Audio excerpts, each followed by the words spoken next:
నమస్కారం, స్వరాజ్ న్యూస్కు స్వాగతం. కమలాపూర్లోని కమ్యూనిటీ హాల్లో ఏర్పాటు చేసిన బీజేపీ ముఖ్య కార్యకర్తల సమావేశానికి మాజీ ఎమ్మెల్యే ఈటెల రాజేంద్ర హాజరై కార్యకర్తలను ఉద్దేశించి మాట్లాడారు. హుజురాబాద్ నియోజకవర్గంపై కేసీఆర్ పగబట్టారని, అందుకే గత ఎన్నికల్లో ఎమ్మెల్యేగా ఓడిపోయిన అభ్యర్థికి టికెట్ ఇచ్చి కక్ష తీర్చుకున్నారని వ్యాఖ్యానించారు. నియోజకవర్గంలో అభివృద్ధి అంటూ జరిగిందంటే మా హయాంలోనే జరిగిందని చెప్పారు. మీరంతగా మళ్ళీ ఎంపీ ఎన్నికల పార్టీ ఒకవేళ ఆదేశించి మనం నిలబడమంటే తప్పకుండా నిలబడతాం. నిలబడ్డ కూడా తప్పకుండా మీ సేవలు, మీ యొక్క కమిట్మెంట్ని అక్కడ వాడుకుందామని చెప్పి మీకు మనవి చేస్తూ మీ అందరికీ పేరు పేరున మీ ఒకరికో తిట్టుకోకుండా, విమర్శ చేసుకోకుండా, మళ్ళీ ప్రజల మధ్య పంచపడే పద్ధతి కాకుండా మళ్ళీ మన ప్రజల మధ్య విశ్వాసాన్ని నింపి ధైర్యాన్ని ఇచ్చి మళ్ళీ అన్నీ మీ సేవలతో పాటు మా బాధ్యత. ఏమేమి పాతగా ఏమేమి పనులు జరిగాయో ఇలా మీరు నాకంటే ఎక్కువ మీకు అనుభవం ఉంటుంది. మీరు అందరూ అడుగుతుండొచ్చు, కట్టడి చేసిండు అడుగుతలే. ఎవరైనా కూడా పోయినప్పుడు అడుగుతలే, కనిపెట్టి పోయినప్పుడు ఫోన్ చేస్తలే ఇట్లా చేసిందని చెప్పి. నాకు అవమానం కాదు. ఇవాళ ఏ గౌరవాన్ని అయితే పొందిందో దానికి ఇలా అవమానం జరిగింది, గుర్తుపెట్టుకోండి. ఎవరు మిమ్మల్ని హర్షిస్తలేరు, ఇట్లా చేసిండు ఏంటని చెప్పి. నాకు తెలిసి కూడా 10% కూడా మంచి పని చేసినట్టు ఉన్నాడు, 1% ఉన్నాడు, గుర్తుపెట్టుకోండి. 1% ఉన్నాడు. ఇట్లనే చేసిండు ఇట్లా. ఆయన మా పక్షులు ఎక్కడ తిరుగుతూ ఉంటే మీరు చేసే పని మంచిది లేదు. మీకు ఏమేమి ఉన్నదో లోపల కూడా, కానీ రేపు ముందు ముందు తెలుస్తుంది.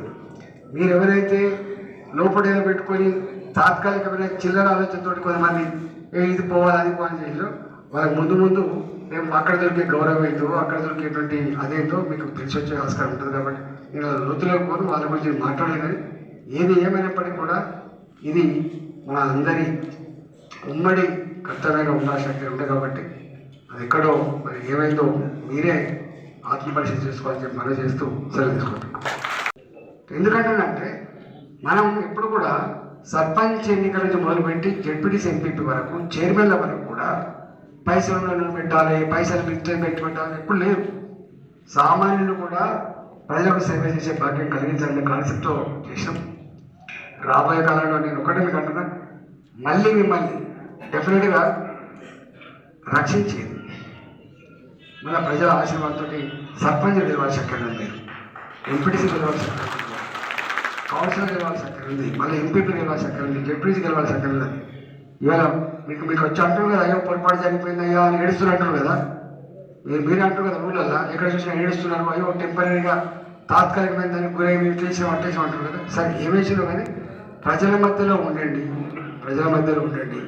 మళ్ళీ ప్రజల ఆశీర్వాదం పొందే ప్రయత్నం చేయమని చెప్పి మీకు సూచన చేస్తూ ఉంటాను. డెఫినెట్గా నేను మళ్ళీ మీ స్థానిక సంస్థ ఎన్నికలు వచ్చినప్పుడు తప్పకుండా మీకు అన్ని రకాల అండగా, పాత లెక్కనే అన్ని రకాల అండగా ఉంటాను. ఒక్కటి బాధ అనిపించే అంశం ఏంటంటే ఇవన్నీ నేను మీకు కొన్ని పనులు ఉంటాయి.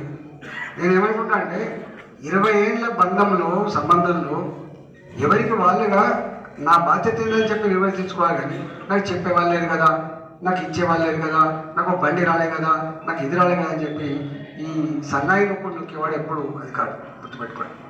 ఎప్పుడు పైకి రాడు.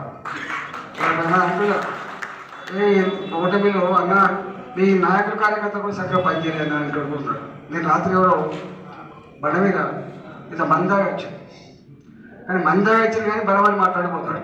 ఆడ కూర్చొని నిలబడుతుంది, మాట్లాడుతున్నాడు. అన్నా నీకు తెలియదన్నా ఇదన్నా ఈయనన్నా అని చెప్పి చెప్తున్నాడు. ఇది ఏమిలే. కానీ మనం కూడా ఎట్లుండాలంటే ఇప్పుడు నేను అంటున్నా, నీ ఎన్నికల్లో నేను నీ భుజమాన్ని ఇచ్చి నీకు పెద్దలాగా ప్రయత్నం చేస్తున్నావు. నువ్వు చిన్న తమ్ముళ్ళగా పనిచేయాలి కదా. ఆ మినిమం స్టోరీ అయితే మనకు ఉండాలి కదా. ఇప్పుడు నా గెలుపులో మీ గెలుపు లేకుండా, నా గౌరవంలో మీ గౌరవం లేకుండా ఎట్లయితుంది? ఎందుకంటే సరే ఏదేమైనా కూడా ఎవరెవరి మీ అంతరాత్మ సాక్షిగా ఏమేం చేసిండో అది మీ అంతరాత్మక వదిలిపెడితే కానీ ఎప్పుడు లూజ్ కాకుండా. ఇక్కడ సజీవ సాక్షి ఇక్కడ శ్రీరామ్ చాపాడు.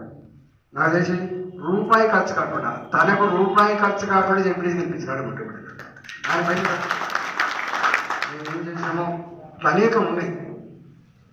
డబ్బులు ఉన్న వాళ్ళనే పెట్టే ప్రయత్నం ఎప్పుడు చేయదు, గుర్తుపెట్టుకో. అలాంటివన్నీ డబ్బులున్న వాళ్ళని మాత్రమే చేయలేదు. ఎందుకంటే ఇక్కడ రమేష్ ఉన్నాడు, రమేష్ ఎంపీ పోయాడు, డబ్బులు పెట్టి ఎంపీ పోయినా ఎప్పుడు డబ్బులు పెట్టలేదు. అంటే డబ్బులు ఉన్న వాళ్ళను మాత్రమే ఎంపీటీసీ పెట్టాలి, డబ్బులు ఉన్న వాళ్ళు మాత్రమే సర్పంచ్ పెట్టాలి, డబ్బులు ఉన్న వాళ్ళని మాత్రమే ఎంపీటీ చేయాలనే సిద్ధాంతం ఎప్పుడు లేకుండే. నాకు తెలిసి ఇక్కడ రవి అంటే ఆయన ఉండొచ్చు, మరిపల్లి కూడా రవి ఇక్కడ సర్పంచ్ ఇక్కడనే ఉన్నాడు. ఆయన ఓడిపోయినప్పుడు మేము